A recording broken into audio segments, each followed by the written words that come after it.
Eles querem saber por que só tem Maria da Penha para mulher. Então a gente explica questões jurídicas. Aí eu falei para ele, mas qual que é a sua família ideal? Eu chegar do trabalho, ele é pedreiro. Chegar cansado, tomar meu banho, depois sentar no sofá com a minha cervejinha, assistir um jogo, ninguém me enchendo a paciência. E como que é a sua realidade? Chega em casa é um caos. A mulher descabelada, comida sem fazer, os filhos tudo gritando, um querendo contar o que o outro fez. Não dá. Então, o que o senhor faz? Eu vou pro bar, inclusive, de colegas. Eu só vou entrar na viatura com a senhora se eu soubesse que a senhora sabe atirar. Então, eles achavam que eles iam conseguir me deixar fragilizada, insegura, e foi totalmente o contrário. Ele foi atingido com espeto de churrasco. Ele estava andando na via pública e um cidadão drogado não foi com a cara dele, o perseguiu e foi tanta ocorrência grave que nós estávamos. Foi uma época que eu fazia 3, 4 locais de homicídio por noite. E esse ele chegou, ele teve alta, foi para a delegacia, de curativo. E eu olhei para ele assim e falei: o senhor me perdoa, mas a culpa foi do senhor por ter acontecido isso. Aí a família inteira, acho que tinha umas 15 pessoas da família acompanhando ele. Parar, estudar, passar num concurso, ou seja lá no trabalho que for, você sente o peso da diferença entre homens e mulheres para a questão de profissional, né? Por exemplo, tá numa situação de um relacionamento abusivo, não tem uma noção ainda. Tem mulher que não tem noção que tá num relacionamento abusivo, né? Muitas não sabem. Não entende. E aí, como que funciona quando chega na delegacia um caso desse que ela não percebe que ela tá num relacionamento abusivo? Como que você faz pra conseguir falar isso pra ela, que isso não é normal, isso não é comum? Como que funciona? Sabe isso aqui que você me contou? Isso é crime. Sabe isso aqui? Isso também é crime. Sabe isso aqui? Isso aqui também é crime. Isso aqui não é crime, mas ele está dentro do ciclo da violência. E o que é o ciclo da violência? E fui explicando cada fase para ela. Ela chega numa delegacia e fala que foi agredida pelo marido, namorado, enfim. Aí vão lá e puxam, já tem milhões de boletins de ocorrência anteriores e medida protetiva que foi concedida, que não, enfim. E você vê um histórico muito longo. Como que você age quando você tá com essa vítima ali de novo nessa situação? Você tenta tirar ela de novo disso? Já aconteceu de você? Ou você fala, olha, eu vou registrar, eu vou fazer, mas é só você que pode mudar isso. Isso me incomodou muito. Falei, poxa, quando falam que delegacia da mulher é enxugar gelo, pra mim naquele momento era. Mas nós não podemos esquecer que a gente precisa cuidar desse homem. Então, temos de manter essa estrutura e melhorar, mas também nós precisamos olhar para ele. Mas não só na questão punitiva. A gente tem que esquecer um pouquinho de política criminal, de questões de punição. Ele vai responder pelo que ele fez? Vai. Ponto. Mas e além disso? O que estamos fazendo? Como podemos evitar que isso aconteça novamente? De novo, isso. Ou que chegue a um... Então, a medida protetiva ela usou quando ela bem quis. Quando ela quis afastar ele, ela usou a medida protetiva. Quando ela quis o favor dele, o dinheiro emprestado, não sei o quê, enfim. Mais. Sim. Se a gente analisar só a questão de violência, quem sofre mais violência, não importa de qual, você acaba vendo o homem, porque o homem briga mais, o homem briga no trânsito, briga no bar, briga em tudo quanto é lugar. Quando você pega dentro do ambiente doméstico familiar, estoura da mulher. Violência de gênero, estoura, gênero feminino. Porque a cada 2 segundos uma mulher é vítima de algum tipo de violência. 2 segundos. Então, em São Paulo, cada 2 horas, cada 6 horas e pouco, uma mulher está morrendo. Senhoras e senhores, sejam muito bem-vindos ao novo vídeo aqui no Operação Lotus. Principalmente as senhoras, a gente vai comemorar aqui, fazer um especial de Dia das Mulheres. Eu tô tendo a honra de receber uma amiga, uma querida aqui, a doutora Renata Krupp. Ela é delegada titular da DDM de Diadema. Então ela vai explicar um pouco para vocês sobre a função dela, vai dar dicas para vocês, principalmente para as mulheres. Esse programa vai ser dedicado para vocês. Deixa o Sargento Cavalcante de ladinho aí, ele tá ali no cantinho, mas depois ele aparece aqui no vídeo para vocês. Doutora Renata, muito prazer, seja muito bem-vinda aqui na Operação Lotus. Conta pra gente um pouquinho sobre a sua história como delegada, como mulher, como chegou. Se apresenta pro pessoal aqui da Operação Lotus, seja muito bem-vinda. Legal, muito obrigada. Obrigada pelo convite. Obrigada a todos que estão nos acompanhando nesse dia. Muito importante, para dividirmos um pouquinho de conhecimento, bater um papo muito gostoso. Ser delegada de polícia é um desafio, principalmente no começo de carreira. Então, quem estiver nos assistindo que tem esse sonho, não desista. Vai atrás, mesmo que alguém fale, não é para mulher, é para mulher sim. Então, a Stephanie está já acostumada, né, com esse meio feminino, dentro da polícia, né, da área jurídica, né, já nos entende Sim, bem, né? O começo é bem difícil mesmo. Você se posicionar, né? Acho que a palavra é essa, você se posicionar Acho que no mercado de trabalho num todo é difícil, mas quando você tem uma relação de poder, principalmente de chefia, no seu caso, que é titular de uma delegacia, eu acredito que para chegar nesse nível, né, teve que ter bastante fôlego, né? Sim, eu comecei em delegacia territorial, que é a delegacia que atende todos os tipos de ocorrências. E na minha equipe só tinha eu de mulher. Na delegacia em que eu trabalhei, a única delegada mulher era eu. E passado uns 2 meses que eu assumi a minha equipe, na cidade eu era a única mulher delegada. Então, não demorou muito tempo para começar a sentir muitos desafios. Foram mudando as delegadas mulheres que tinha na época, elas foram para outras unidades, outras cidades, e eu acabei ficando. Mas no começo, a equipe, são homens que tinham a minha idade de experiência profissional. Então, era um desafio para eles entenderem como assim, né? Uma magrelinha, loirinha de óculos, cabelo para baixo da cintura, mandar em mim. Não sabe nem o que está fazendo, o que está falando.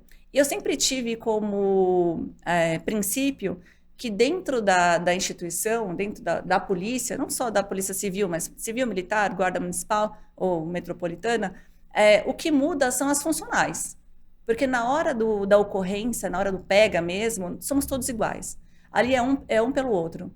E eu tive que mostrar isso para as equipes com as quais trabalhei. Então, íamos para locais de crime, eles todos paravam e falavam, olha, a senhora que manda, a senhora que está coordenando, a senhora, mas eu não sabia a prática, eu sabia a teoria.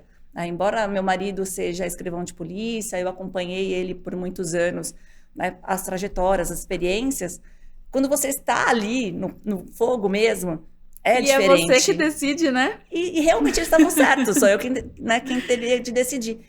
E aí você tem que respirar, pensar de tudo que você aprendeu, de tudo que você sabe e colocar em prática. Então você faz isso, e eu faço isso.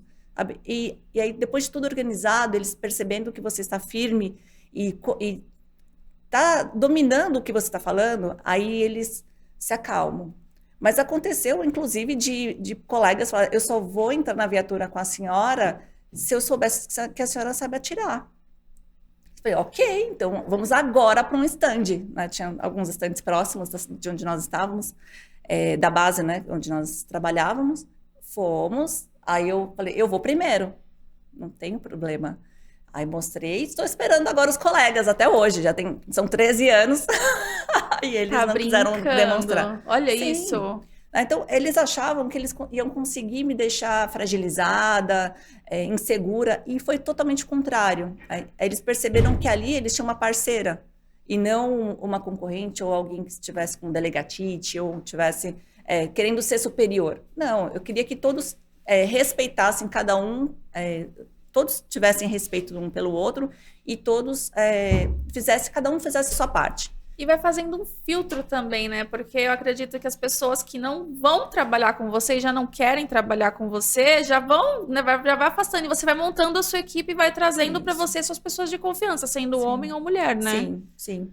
E é muito importante você ter esse vínculo com a sua equipe, porque dependendo da situação, eles já sabem como você vai agir. E eu já sei como eles vão agir. Então, a gente fica muito sincronizado. Então, tanto na questão investigativa, quanto na questão de levantamento de elementos nos locais de crime, era muito sincronizado. E o gostoso era que todo mundo, tanto a Polícia Civil se dava bem com a Polícia Militar, se dava bem com a Guarda, e todo mundo trabalhava de uma forma muito harmônica. Então, cada um sabia o que tinha que fazer. Mas isso foi tudo uma construção. Então, quando a mulher ela assume um cargo de comando, ela precisa ter isso, ela precisa ter a certeza que ela está indo ali para fazer a diferença, e não para ser mais um policial ou mais um profissional, independente da carreira que seja. E a partir daí você consegue ter não seria dominar o espaço, mas as pessoas começam a te dar mais crédito, e começa a te olhar da forma que deve. Conquistar o seu espaço, né? Exato, é essa palavra que eu queria. Conquistar o seu espaço. E não ninguém prometeu que seria fácil, mas também ninguém disse que seria impossível. E eu sou prova viva de que quando você faz com amor e faz um acolhimento qualificado com as pessoas que estão no seu entorno, trabalhando junto com você, valorizando todos que estão ali próximo, você faz a diferença. E isso reflete na população que está sendo atendida. E é muito gostoso, porque eu dava muita risada com as vítimas. Tinha vítima de homicídio, tentativa de homicídio, não de homicídio. Calma, gente, calma. É que a gente acaba cortando durante o trabalho, e na hora da entrevista a gente tem que tomar cuidado. Né, não, muita calma nessa hora. Teve um cidadão... dentre vários casos, né? Já vou começar com os causos aqui. Vamos lá. Ele foi atingido com espeto de churrasco. Ele estava andando na via pública e um cidadão drogado não foi com a cara dele, o perseguiu e estocou ele com um espeto de churrasco. Ai, gente. Não, mas foi Ninguém assim... tá seguro, é impressionante. Nem com espeto de churrasco. Não, nada. E eu achei, assim... Poxa, de tanta ocorrência grave que nós estávamos, foi uma época que eu fazia 3, 4 locais de homicídio por noite, e ele teve alta, foi para a delegacia, de curativo, e eu olhei para ele assim e falei, o senhor me perdoa, mas a culpa foi do senhor por ter acontecido isso. Aí a família inteira, acho que tinha umas 15 pessoas da família acompanhando ele. Eu falei assim, o quê? Como assim? Que absurdo. Eu falei, claro que foi. Quem mandou sortear órgãos gostosos? Ele tava com fome e queria comer um dos seus órgãos. Amenizou a situação, né? Aí ele falou, pelo amor de Deus, não fala isso que vai estourar meus pontos. E aí acalmou, porque assim, a família estava tão nervosa, tão indignada com o que aconteceu. E isso é normal. Quem ia ficar feliz com alguém que quase morreu? Com espeto de churrasco. Como é que você vai explicar isso? Não, fulano morreu como? Ele foi espetado. Foi espetado com espeto de churrasco. Ai. E aí dá pra... Esse é legal o trabalho da polícia e quando faz a parte social, né? Quando faz essa questão de estabilizar a vítima, né? Conversar. Sim. E pra chegar nesse nível, você já tem que ter um caminho andado. Você já tem que ter uma história já, né? Sim, sim. E... Não precisa ser tão longa a história, mas você tem que ter uns mesezinhos ali de experiência para sentir como as vítimas chegam, o que você pode falar ou não pode falar. Tanto que essa vítima, eu apelidei ela durante todo o flagrante de Espetinho. Senhor Espetinho, vem aqui. E passaram alguns meses, ele passou na delegacia e foi no meu plantão. Aí ele falou assim, lembra de mim? Aí eu falei, ai, desculpa, eu atendo tanta gente. Aí ele, o senhor Espetinho. Aí eu, nossa, assim, que legal que o senhor veio aqui me visitar. Foi muito, muito bom. Então, aquela experiência que deveria ser algo, assim, trágica, se tornou algo leve. E ele conseguiu ressignificar a situação, a recuperação de uma forma mais tranquila. E o rapaz que o atingiu, claro, foi preso, ficou com a liberdade cerceada por bastante tempo. Eita, lesqueira. Quase um espetinho. Tudo por um espetinho. Ele mandou, né? Ele ser bom. Me diz uma coisa. A questão de ser mulher, estudar, parar para estudar, passar num concurso, ou seja lá no trabalho que for, você sente o peso da diferença entre homens e mulheres para a questão de profissional? Durante os estudos? Isso. Sim. É bem desafiador, porque a mulher... nem todas conseguem só estudar. Muitas precisam trabalhar e estudar. Outras têm família já construiu família muito cedo. E grande parte dos homens, eles são solteiros. E aqueles que são casados, eles conseguem só estudar. Porque eles não têm ainda a responsabilidade com o lar, com os filhos. Deixa tudo sob a responsabilidade da companheira, da esposa. E isso pesa muito, né? Elas precisam fazer um malabarismo para estudar. Eu, graças a Deus, fui privilegiada, eu consegui estudar e trabalhar de uma forma não muito pesada, porque eu já advogava na época, então eu conseguia dividir os casos, ter meu tempo de estudo, me organizei, eu fiz uma poupança para conseguir guardar um valor para depois parar de trabalhar quando eu estivesse bem preparada, que era mesmo para os estudos, mas nem todo mundo, para um curso, mas nem todos conseguem fazer a mesma coisa. A minha mãe, por exemplo, minha mãe, Deus do céu, aquela ali ralou, viu? Eita lasqueira, aquela ali, até eu falar, gente, a história da minha mãe é muito louca. Minha mãe começou a estudar, meus pais se separaram, minha mãe tinha 3 filhos já, eu sou a mais velha, e ela começou a estudar, acabou a faculdade, não estava na faculdade quando separou do meu pai, né? Separou do meu pai, entrou na faculdade, 5 anos de faculdade, acabou a faculdade, OAB, acabou a OAB, fazendo 2 estágios por dia, né? Sim. Dava para fazer 2 estágios, sim, né? Acabou a OAB, começou a estudar para o concurso, estudou 14 horas por dia, assim, ficou doente, você lembra, né? A Renata é do concurso da minha mãe, inclusive. São amigas de longa data, então, assim, cada mulher tem sua história, cada mulher tem a sua garra, cada mulher teve a sua luta, e a gente está aqui para falar que, a Renata principalmente, que vocês não estão sozinhas, que às vezes até parece você tá numa situação, inclusive no lar, né, por exemplo, sim, tá numa situação de um relacionamento abusivo, não tem uma noção ainda. Tem mulher que não tem noção que tá num relacionamento abusivo, sim, né? Muitas não sabem. Não entende. E aí, sim, como que funciona quando chega na delegacia um caso desse que ela não percebe que ela tá num relacionamento abusivo? Como, sim, que você faz pra conseguir falar isso pra ela, que isso não é normal, isso não é comum? Como que funciona? A gente acaba explicando, dando, entre aspas, uma aula pra ela, do que é tudo aquilo que ela passou. Não muito tempo atrás, lá vai nós com casa. Chegou uma notícia, uma denúncia anônima de uma mulher que estava sofrendo ameaças, ofensas, perseguições.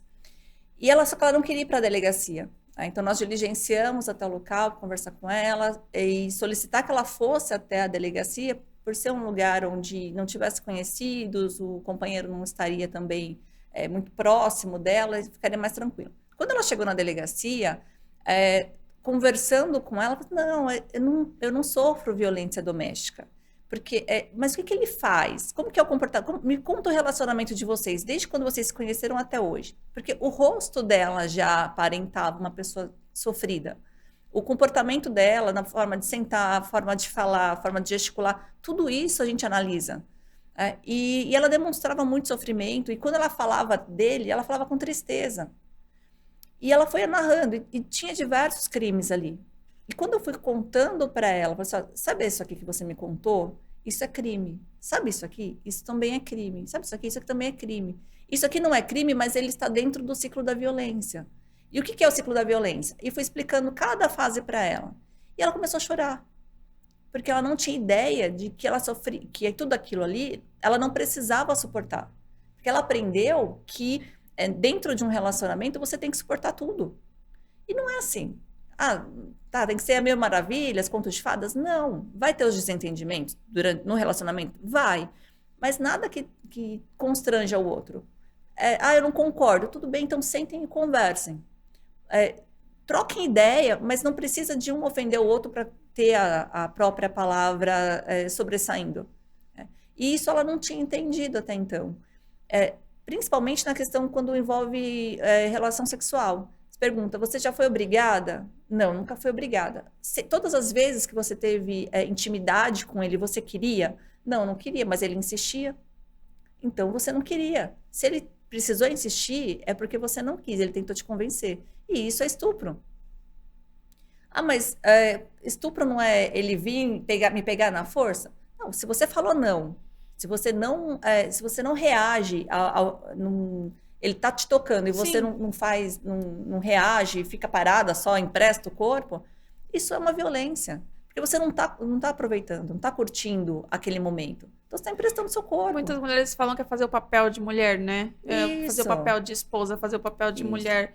Só, na verdade, é o que você falou, é para satisfazer outra pessoa, mas ela não está bem, ela não está bem. E a vítima, porque se torna uma vítima, chega a um ponto que faz isso e não percebe, por exemplo, uma violência patrimonial. o companheiro, ele pega o recurso, o dinheiro do leite tá aqui, o dinheiro disso tá aqui. Isso, muitas mulheres não sabem que isso também é uma forma de violência, Sim. não tem essa noção. Acha que ele está gerindo a casa, mas não tem noção que é um controle, né? Ela não pode comprar nada, uma bala sequer, sem que ele dê a permissão. Algumas têm a renda muito mais alta que a dele, só que ela não tem nenhuma autonomia. Então, quando a gente fala de autonomia financeira, a gente não está falando só da mulher que trabalha, ou da mulher que não trabalha. A gente está falando da mulher também que trabalha, que tem renda e que às vezes é muito maior que a dele. Só que ela não consegue ter a liberdade de gastar com aquilo que ela quer. Então, mas se eu comprar essa blusinha sem ele saber, ele vai ficar bravo. Isso é violência. E como eu vou saber se eu estou sofrendo algum tipo de violência? É simples. Se você se sente constrangida com o ato do seu companheiro, do seu marido, do seu namorado, isso é violência.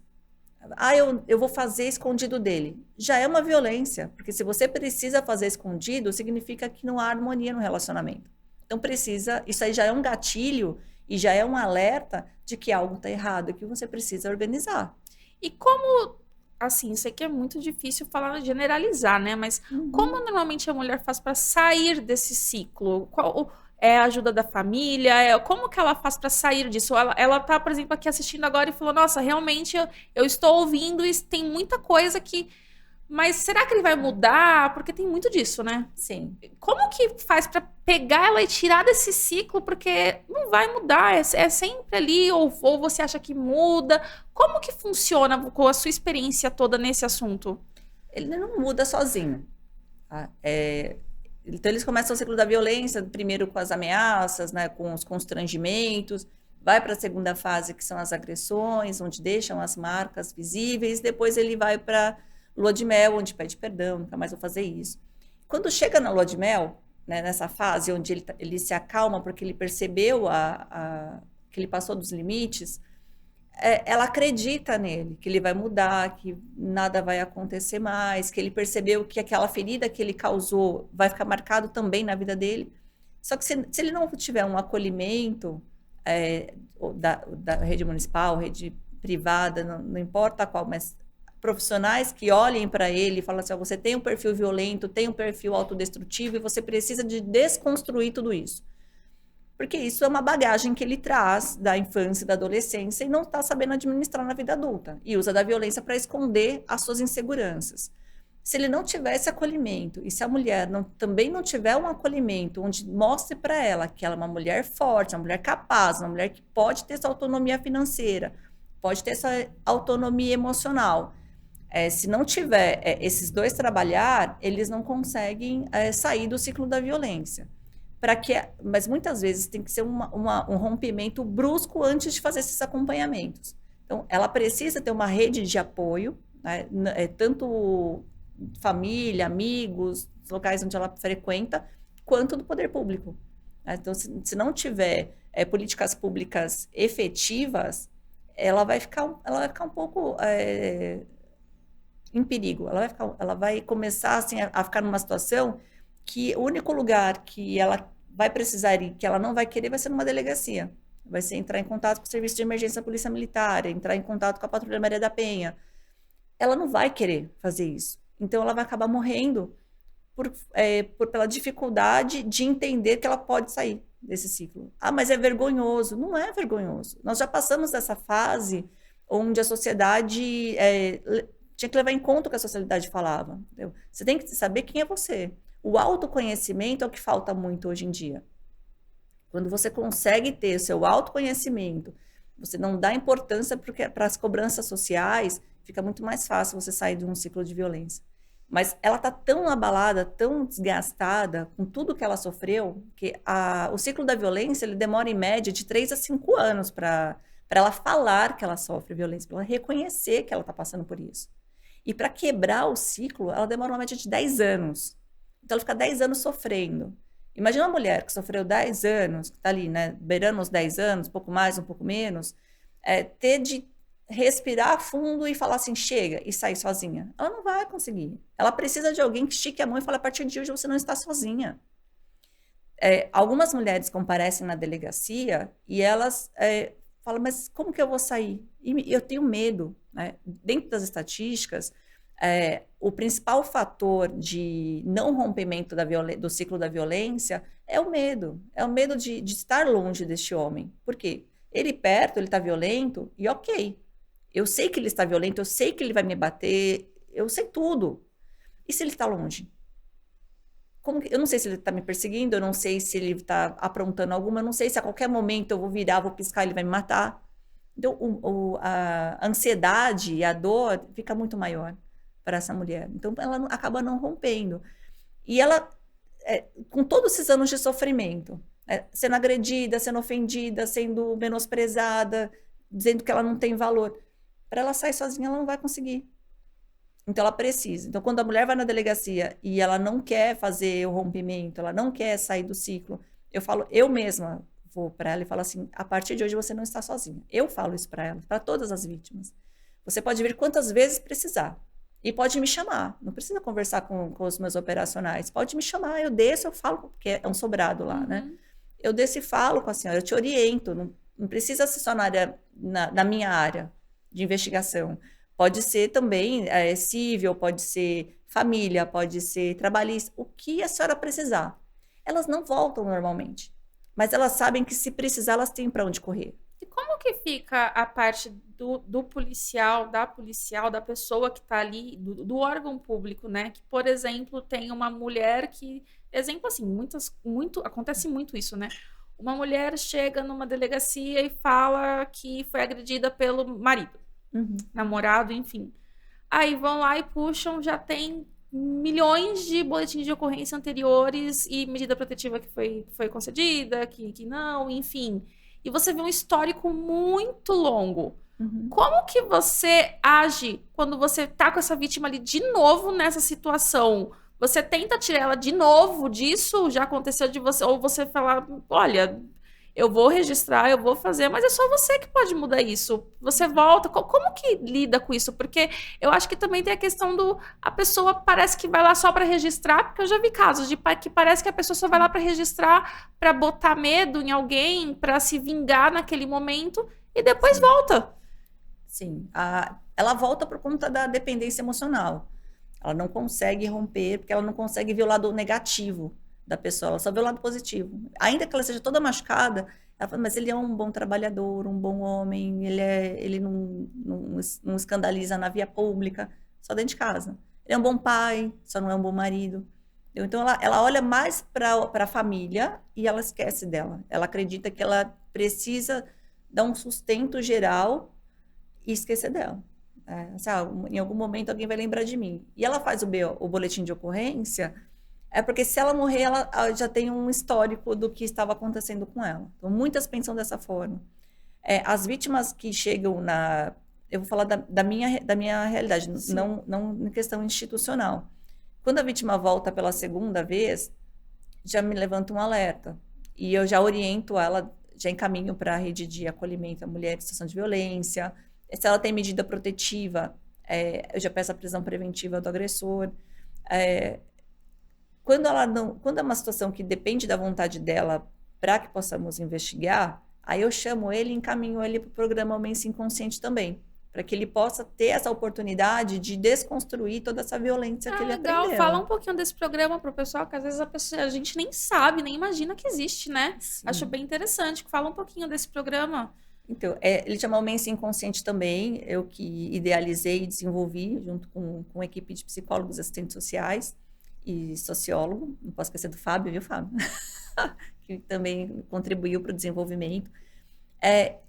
Por conta desse alto número de casos que a mulher volta várias vezes para fazer o boletim de ocorrência, isso me incomodava muito quando eu assumi a delegacia da mulher. E eu queria que todos tivessem acompanhamento. Sonho de consumo, né? Eu vivo num mundo de Oz, eu acho. Utopia. Total utopia. Mas eu achava que tinha. Tentou. Tá valendo. Aí eu falei assim, já que tem uma rede muito completa para a mulher, então eu vou procurar algum serviço para acolher esse homem. Porque não adianta ela vir e fazer 10 boletins de ocorrência, eu ter 5 inquéritos, eu já cheguei a ter 6 inquéritos com as mesmas partes. E eu assumi a delegacia dessa forma. E isso me incomodou muito. Eu falei, poxa, quando falam que delegacia da mulher é enxugar gelo, para mim naquele momento era. Porque daqui a pouco ia chegar o 7º, 8º, o 9º e ia investigar, ele ia ser indiciado em alguns casos, em outros não teria materialidade. Tá, mas ela não vai romper o ciclo da violência por conta só com a investigação. Ela precisa de algo mais. Eu falo que a delegacia da mulher, ela é sui generis. Ela não é a delegacia mais importante que tem na estrutura da Polícia Civil. Porque todo criminoso sai de uma família desestruturada. Então, se nós conseguirmos fazer o nosso trabalho bem feito ali na delegacia da mulher, com certeza vamos contribuir para que os filhos não vá para a criminalidade, que os pais sejam conscientizados e desconstruam alguns conceitos. Né? E o programa Homem Sem Consciente também, ele tem esse viés de acolher o homem, porque não tinha na época, né, quando eu assumi a delegacia. Tinha para a mulher, tinha para os filhos, não tinha para o homem. O que tinha para o homem? Só punição, só justiça. Eu falei assim, não, mas não dá para ser assim, porque se ele está causando todo o problema, se essa mulher rompe com ele, ele vai se relacionar com outra mulher e vai fazer a mesma coisa. Será uma outra vítima. E eu consigo fazer com que essa mulher não procure o mesmo perfil de homem lá na frente, porque ela vai para a rede, ela vai ser acolhida. Mas e ele? Quem vai falar com ele? Porque toda a gente cobra da mulher. Tem rede para mulher, tem vários trabalhos para mulheres. Só que a gente está esquecendo que nós estamos revitimizando essa mulher. Porque ela precisa denunciar, ela precisa levar testemunhas. Contar a história toda de novo e de novo. Sim, ainda que a gente grave, mas ela vai ter que se fortalecer, ela vai ter que cuidar dos filhos, ela vai ter que mudar os filhos de escola, então ela vai ter que procurar um lugar, uma escola que fique no roteiro dela, da vida, né, do trabalho, da casa e tudo mais. Ela vai ter que dar explicação para a família, então ela vai ter que se reorganizar. Tudo a gente exige da mulher. Por mais que nós falamos, políticas públicas para as mulheres, isso é perfeito, eu acho isso incrível. Mas nós não podemos esquecer que a gente precisa cuidar desse homem. Entendeu? Então, nós temos de manter essa estrutura e melhorar, mas também nós precisamos olhar para ele. Mas não só na questão punitiva. A gente tem que esquecer um pouquinho de política criminal, de questões de punição. Ele vai responder pelo que ele fez? Vai. Ponto. Mas e além disso? O que estamos fazendo? Como podemos evitar que isso aconteça novamente? De novo, isso. Ou que chegue a necessidade de um boletim de ocorrência. Porque vários casos que eu atendi no programa Homem Sem Consciente também, não tinha boletim de ocorrência ainda. A mulher não queria fazer boletim de ocorrência. Estava na primeira fase do ciclo, mas ela não queria fazer. Mas ela queria que ele parasse de ser violento. Falei, então ok, então vamos cuidar dele. E quando ele vai para o programa, a gente mostra para ele que ali não é para puni-lo, mas para desconstruir aquela dor que ele está sentindo e não sabe administrar. Então, por que você está assim? Ninguém nasce violento. Ele se tornou violento por alguma questão. Se não for uma questão de saúde, foi por uma questão social. E por que você cedeu a essas questões? Por que as suas microsociedades eram tão violentas que você acabou absorvendo isso? E aí a gente vai fazendo trabalhar. Então, a gente faz um trabalhar inicial na questão jurídica, porque eles querem saber por que só tem Maria da Penha para mulher.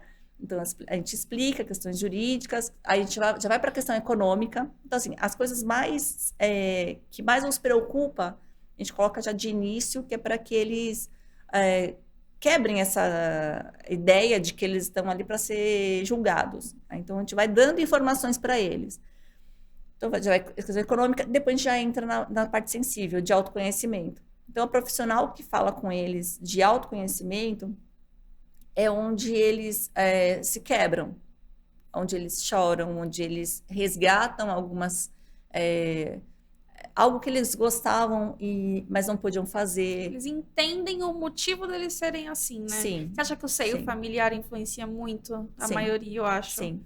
Talvez, porque né? a gente reproduz, a gente traz no nosso desenvolvimento diversas gerações, né, de conflitos. E enquanto não tiver a quebra, ela vai continuar sendo reproduzida. Então, muitos deles nunca teve abraço do pai, nunca teve atenção da mãe, nunca ouviu um eu te amo, nunca teve um afago sincero de alguém da família. Sempre não chora, que o homem não chora. Eu queria brincar de casinha com a minha irmã. Não, isso não é coisa de homem. A menina queria brincar, de correr, ficar com os meninos? Não pode, você tem que limpar a casa primeiro. Então, a educação do menino, da porta para fora, desenvolvendo o senso de concorrência, de competitividade, de força, e ela, da forma pacata, sendo submissa, sendo subjugada, e tudo bem. E na vida adulta, isso traz conflito, porque nós vamos ter uma mulher adulta, fragilizada, e um homem adulto, que ele é forte, mas não sabe ter sensibilidade. Né? E quando eles se juntam, por conta da... Claro, vamos deixar claro, né, antes de continuarmos, que não são todos os casais, não são todos os homens, todas as mulheres que são assim. Porque, mas eu não sou assim. Ótimo que você não é assim, obrigada, meu Deus. Mas a gente está falando de um nicho... Exatamente. Que está dentro da situação de violência. Né? Então, quando eles se juntam, uma mulher fragilizada com um homem que não tem a sensibilidade, e foi ensinado que mulher só nasceu para servir, começam todos esses conflitos. E eles não conseguem se entender, porque quando entram no ciclo e ela está sendo constrangida, quanto mais ela fica submissa, mais ele exerce o poder. Sim, porque ele precisa ele está gritando por limite, que ela fale alguma coisa, que ela... Como criança, a criança vai testando a gente até o limite que só Jesus na causa, então... No relacionamento é a mesma coisa. Há necessidade de um limite, de ela falar até aqui, ok, daqui para cima, não. E ele é a mesma coisa. E eles se entenderem, porque eles são uma engrenagem. O casal tem que ser uma engrenagem. Não pode ser um melhor que o outro. Então, eu faço feliz e ele se faz feliz. Isso só vai servir para que eu fique cada vez mais frágil, cada vez mais vulnerável. Ou eu vou ficar doente, ou eu vou desenvolver algum problema, eu vou acabar morrendo. E aí, eu já investiguei casos onde houve uma morte natural a princípio e que eu fui buscar, quando falo eu e a equipe, né? Fomos verificar os pormenores daquele relacionamento e, na realidade, não. Ela não morreu de uma forma natural. Houve diversas questões de violência que acabou chegando ao evento morte. E aí você vai fazendo as classificações jurídicas ali de caso a caso. Então, é possível que a pessoa chegue ao óbito por questões de sofrimento. Né? E isso a gente precisa entender. E dentro do programa a gente vai explicando todas essas questões sensíveis da masculinidade tóxica. E eles, no final, aqueles que conseguiram chegar ao esperado, né? Então a gente tem se ele não chegar até a X a gente faz umas avaliações, né? Então, se ele chegar aquilo que a gente quer, que ele conseguiu as ferramentas necessárias para ter uma vida mais saudável, ele recebe o certificado e segue a vida dele da melhor forma. E eles não voltam com problemas novamente. Isso que é o interessante. Alguns deles voltam para entrar novamente no grupo. Né? Então, eles repetem, são ciclos de encontros. Né? Então, não entram pessoas novas durante aquele ciclo, porque a gente já quebrou a resistência daquele grupo, já fez todo um trabalhar. Então, se chega um novo, acaba atrapalhando. Caramba, isso é muito legal. E só tem lá em Diadema ou tem outros lugares esse grupo? Porque às vezes a gente está falando, para todo mundo, né? Sim. Alguém pode querer procurar, porque muitos homens, assim, sabem que eles cometem alguns crimes que estão ali relacionados à violência doméstica. Sim. E muitos, às vezes, falam, depois se arrependem e, eu achei legal, quero procurar ajuda. Sabe Sim. dizer se tem mais grupos além desses lá de Diadema? Então, o Homem Sem Consciente também, ele está na versão online. Ah, pronto, gente, tá vendo? Ó. Nossa, então, que maravilha. Os encontros online, por conta da pandemia, nós fizemos os ajustes e percebemos que é muito mais efetivo, porque ele está na casa dele ou está no trabalho, é uma hora, uma hora e meia, no máximo, em cada encontro, e onde ele estiver, ele faz. Então, tem alguns que são Ubers, eles param, assistem, outros são caminhoneiros, outros estão na empresa, então tira o horário do almoço, do jantar, no caso, que é às 19 horas, tira o jantar e mais um tempinho, conversa com o chefe, depois compensa. Então, assim, eles se ajustam. Nossa, que legal. E participam e dá efetividade tanto quanto no presencial. A gente não voltou com o presencial por conta ainda da instabilidade que a gente está vivendo. Mas nós temos pessoas de várias regiões. Não, a minoria de Diadema. Temos de várias regiões, por quê? Porque não é punitivo. Então, qualquer homem pode participar. Então, eu não sou violento, mas eu sei que eu posso melhorar. Conhecimento nunca é demais. Então, ele pode se inscrever, ou se inscrever pelo WhatsApp, encaminhar a solicitação de inclusão no grupo, ou por e-mail, ou pelo Instagram. Vou deixar os links no vídeo, vou deixar os links aqui no vídeo. E deixa eu te perguntar, e se é um filho, alguém, um neto, um filho, alguém que presencia e vê que os pais ou que os avós, enfim, têm essa relação, ele pode buscar que essa pessoa entre no grupo de alguma forma, sim, conversar. Como que vocês lidam com isso quando é um terceiro familiar que fala, olha, na minha família tem um problema e eu tô vendo que vai acontecer alguma coisa, a minha mãe sofre violência doméstica, meu pai, a minha avó. Como que vocês falam para essa pessoa? Como que ela tem que agir dentro de casa? Ela pode denunciar, ela pode entrar em contato com 180, e narrar ali o que está acontecendo. Ela pode ir na delegacia também, não precisa ser na delegacia da mulher, na delegacia mais próxima, informar. Se é um adolescente, ele pode comentar com a professora e a professora acionar a delegacia para que dê esse respaldo. Já vi vários casos assim, principalmente quando vai fazer palestras, eles falam. Termina a palestra com eles, que a gente faz, né, de uma forma lúdica a explicação do que é a violência doméstica, e eles falam, minha mãe é assim, meu pai é assim, o que eu posso fazer? E a gente explica para eles também, dá os caminhos, os contatos que eles mesmos podem procurar. Quando é um homem com perfil violento e a mulher quer o autodestrutivo, e a mulher ou algum familiar ou algum amigo quer encaminhar para o programa, também pode. E a gente não fala a fonte de que fez a indicação. Então a gente entra em contato, olha, estamos convidando para participar do programa, explica o que é. Mas quem que deu meu contato? Não importa quem foi que deu o seu contato. Né? Nós chegamos até você porque você precisa de um respaldo. E nós não estamos aqui para te julgar, estamos aqui para te acolher. E aí a gente vai fazendo toda a quebra da resistência para que isso aconteça. Então há a possibilidade de terceiros fazer dos dois. Então, recentemente nós tivemos a indicação de um rapaz que era o vizinho que indicou.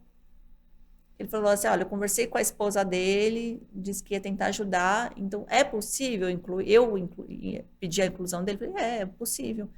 E ele não era violento com a esposa, nem com os filhos. Ele era um excelente pai, um excelente marido. Mas ele bebia e ele quebrava as coisas. Então ele tinha, na garagem tinha uma de ferramenta, né, de itens que ele gostava, ele quebrava tudo. Quebrava as coisas da cozinha, ia comer, derrubava as coisas, mas não para fazer violência direta contra alguém da família, mas porque ele não conseguia se controlar, ele estava inseguro, estava triste. E quando ele foi para o programa, ele apresentou muita resistência, mas depois ele cedeu. E no final, ele acabou, reduziu 90% da bebida, ele já não quebrava mais nada. Quando ele tinha alguma insegurança, ele conversava com a esposa, conversava com os filhos, com esse vizinho que fez a indicação dele. Porque esse vizinho acabou contando para ele que foi ele que indicou. Depois que já estava tudo bem, eu acho, né? Tá vendo? Fui eu que indiquei. Esperou um pouquinho. E deu tudo certo.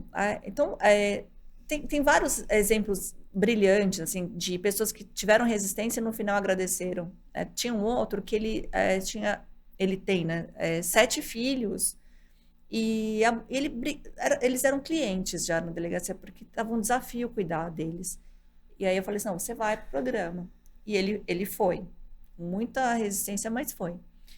E no final, ele agradeceu, porque ele não via a mãe dele, acho que uns 20 anos, que a mãe dele morava no Nordeste, e ele só dava desgosto. Ele falou que a primeira vez na vida que ele daria algo positivo para a mãe dele, que faria ela feliz. Porque ele já não estava mais brigando, ele entendeu o que era a família. Porque a gente falava para ele, por que você briga tanto dentro de casa? Você bate nos seus filhos, você bate na sua mulher. Foi bem na questão da família real e família ideal, quando a gente foi discutir com eles. Né? Cada encontro é um profissional gabaritado no seu tema. Né? Não sou eu, viu, gente? Não falo todos os temas, porque senão ia ser um fiasco.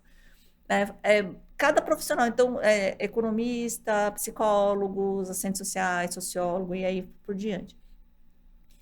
E aí eu falei para ele, mas qual que é a sua família ideal? Ah, eu chegar do trabalho, ele é pedreiro. Chegar cansado, tomar meu banho, depois sentar no sofá com a minha cervejinha, assistir um jogo, ninguém me enchendo a paciência. E como que é a sua realidade?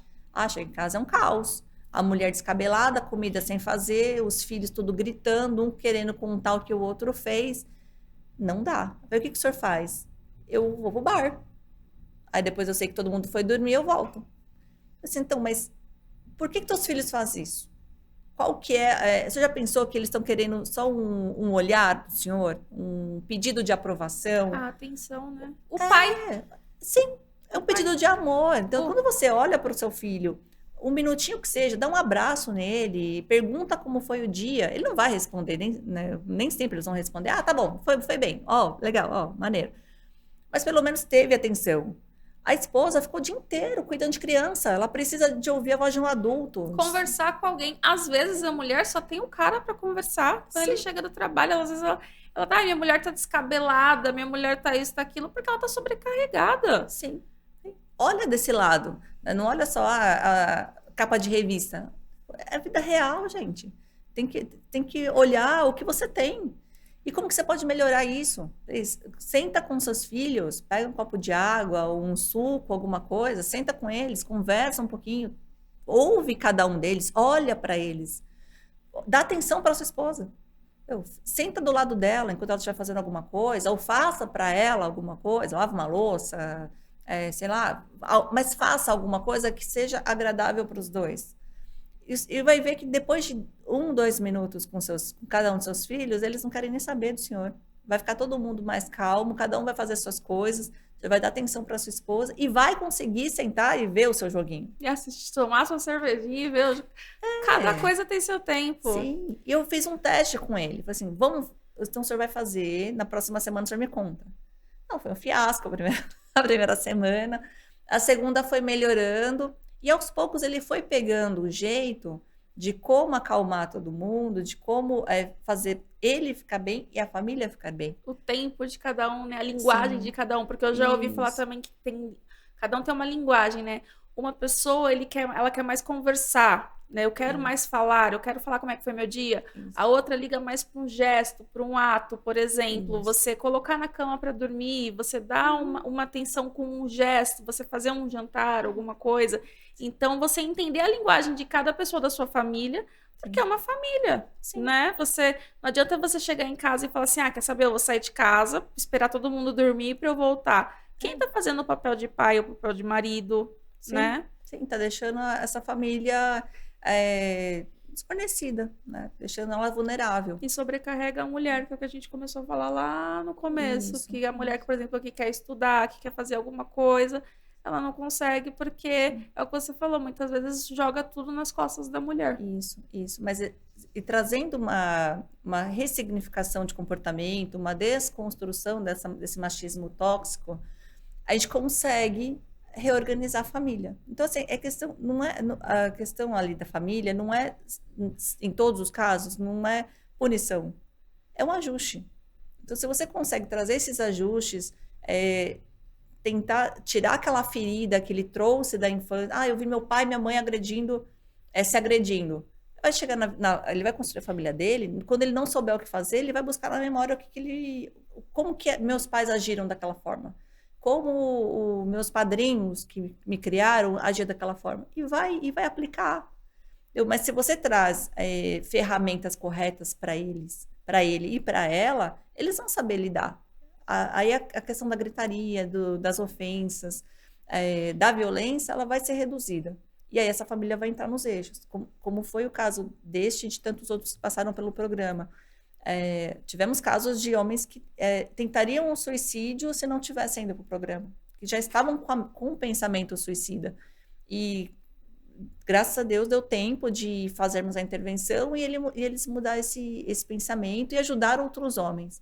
Né? Então, o que a gente precisa? Nós precisamos de políticas públicas que também acolham o homem e também não podemos só exigir do poder público, mas também que a sociedade.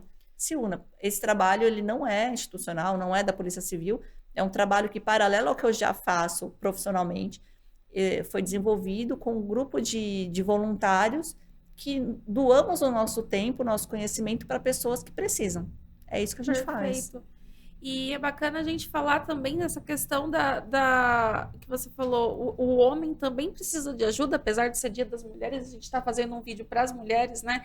Porque, às vezes, muitas mulheres, não vou dizer provocam, tem algumas que também sim, você fala, nossa, que situação complicada, é complicado, mas teve, que eu falei agora, eu vou falar de novo, eu falei até na live do aniversário do Cavalcante de uma moça que ela tinha uma medida protetiva, vou contar aqui para vocês rapidinho, ela tinha uma medida protetiva, o juiz concedeu uma medida protetiva para ela voltou com o ex, sem revogar a medida protetiva, ela voltou com o ex, e aí eles moravam na mesma rua, durante a madrugada ele voltando do trabalho, passou na frente da casa dela, ela estava lá dentro com a luz acesa, ele viu a luz acesa, estranhou, eles tinham 2 filhos, ele entrou para ver o que estava acontecendo, ele estranhou, voltando de madrugada do trabalho, e ela trabalhava num estoque, e ela estava dentro dessa casa com mais outros caras e outras mulheres, enfim, tendo relações, e os filhos dormindo no quarto, acabou acontecendo a discussão, a briga, chamaram a polícia e ele foi preso,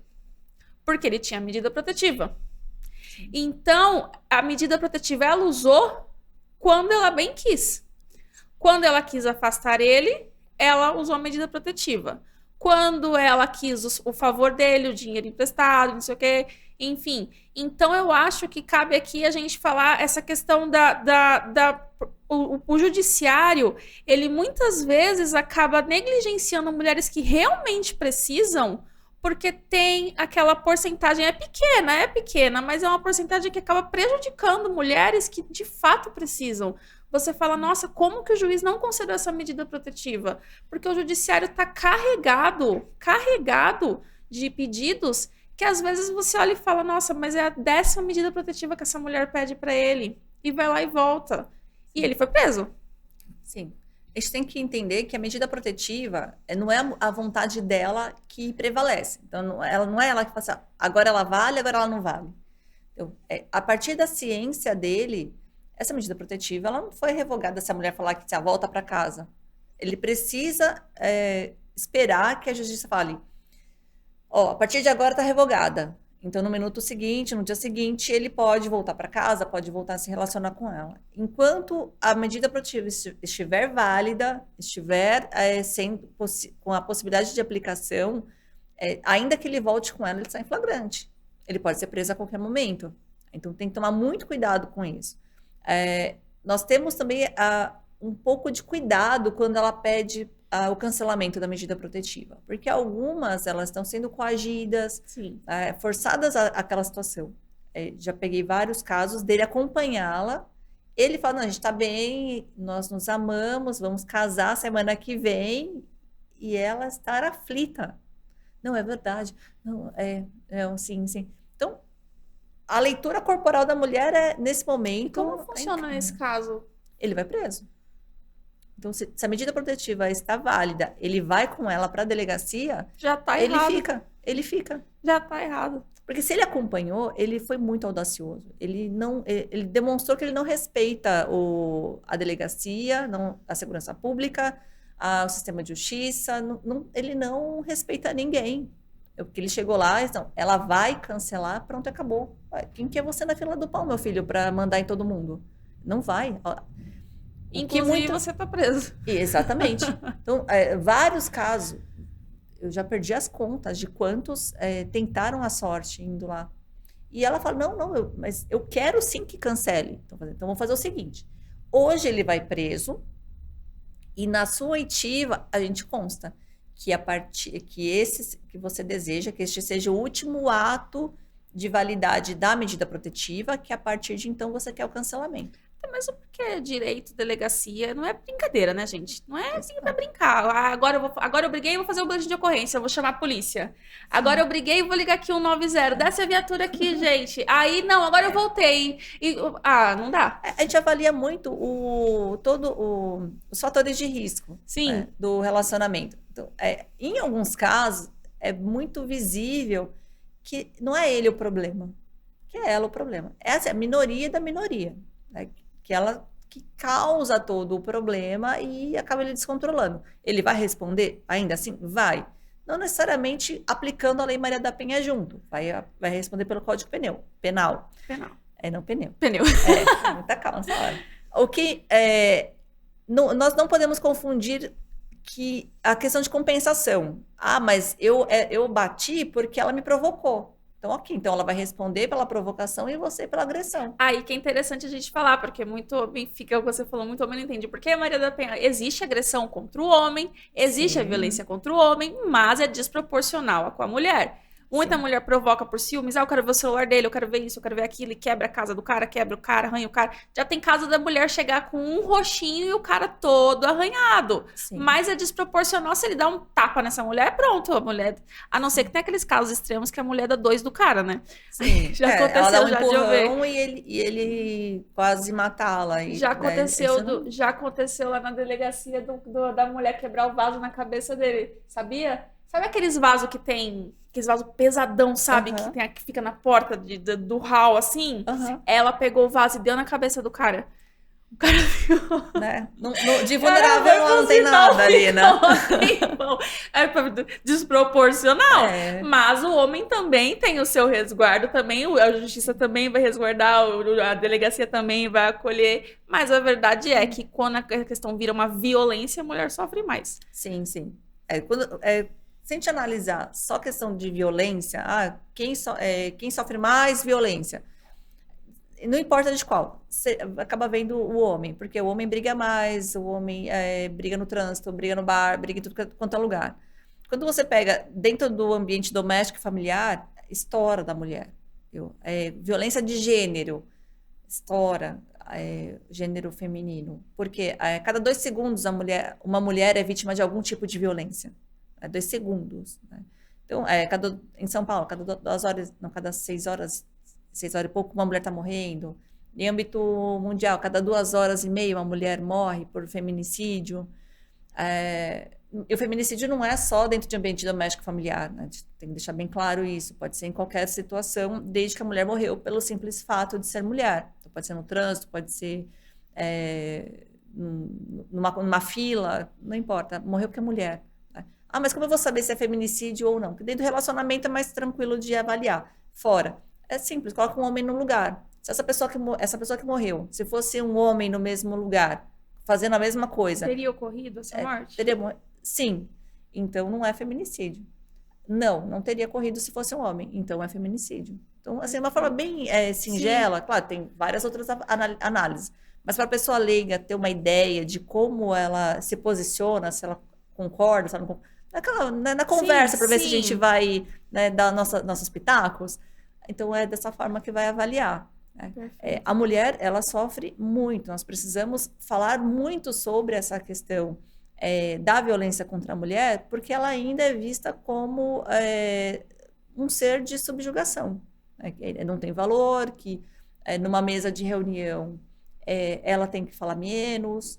Em cargos de comando, ela precisa ainda ficar em segundo escalão. A gente vê muitas mulheres em cargo de comando, mas não é a maioria. Ainda não tem um equilíbrio. Na questão de salário, a mulher ganha 27,5% menos que um homem. Mas eu sou funcionária pública. Ok, mas na hora da promoção vão promover quem? Você ou ele? Na hora de dar um benefício, né?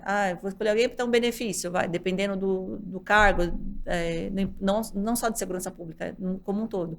Vou escolher quem? Vai escolher a mulher? Não, vai escolher um homem.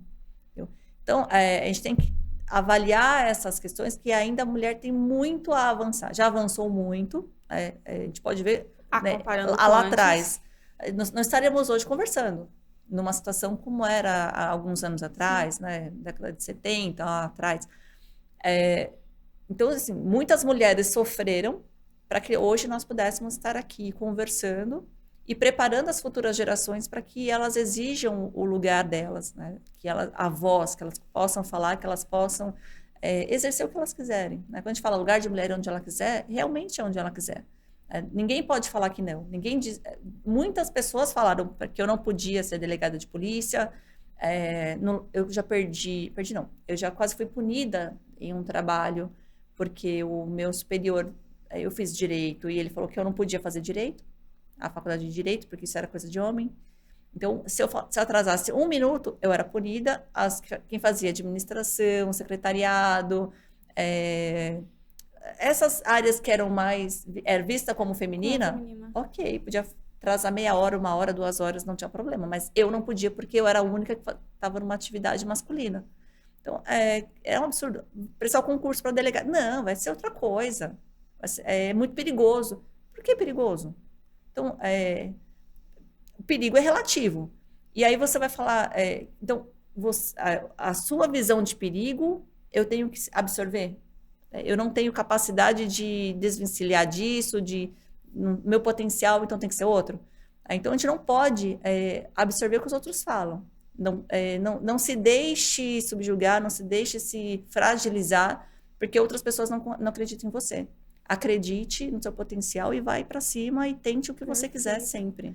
Perfeito. Rê, para eu finalizar aqui o vídeo de hoje, eu acho que é muito importante você passar um recado para alguma mulher que possa estar sofrendo algum tipo de violência doméstica, algum tipo de violência, e está assistindo o vídeo porque é um tema do vídeo. Se ela provavelmente assistiu aqui é porque está passando por alguma coisa também, é possível, ou tem uma amiga que passa, alguém da família.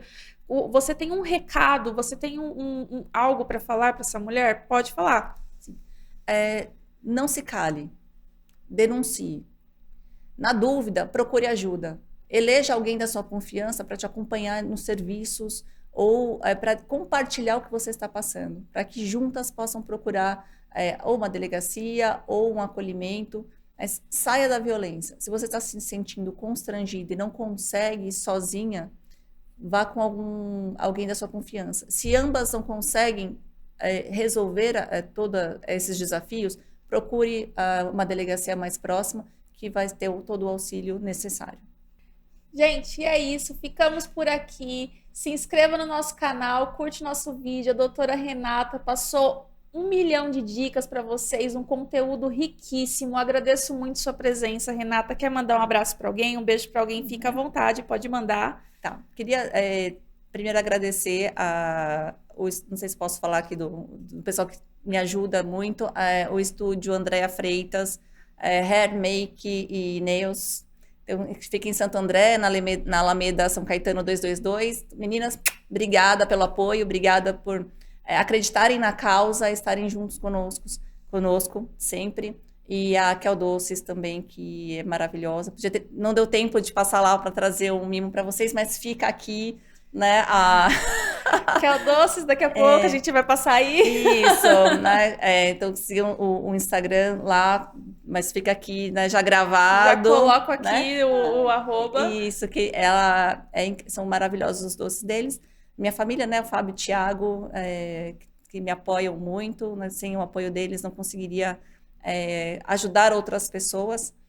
E muito obrigada a todos que nos acompanharam, o tempo de vocês dedicado a nós neste momento. Então, muito obrigada e um beijo para todo mundo. Gente, é isso. E feliz Dia das Mulheres. E vamos lá, bora pro próximo vídeo. Já curte aqui o vídeo. Escreve aí se você gostou, se você quer mais alguma dica, o que você gostou do vídeo, o que você ficou com alguma dúvida. Pode mandar aqui que a gente dá um jeitinho de responder. E é isso. Muito obrigada e até o próximo Operação Lotus. Tchau! Everybody on the fake shit. I look around and feel like everybody is the fakest. I make this every day and I'm impatient, hoping one day I blow up from the basement. Statement, the top is so vacant. I don't hear shit that I think is amazing. Waiting for my day when I'm playing sold out shows for 1,000 faces. Hey, give me that crown, get in my way.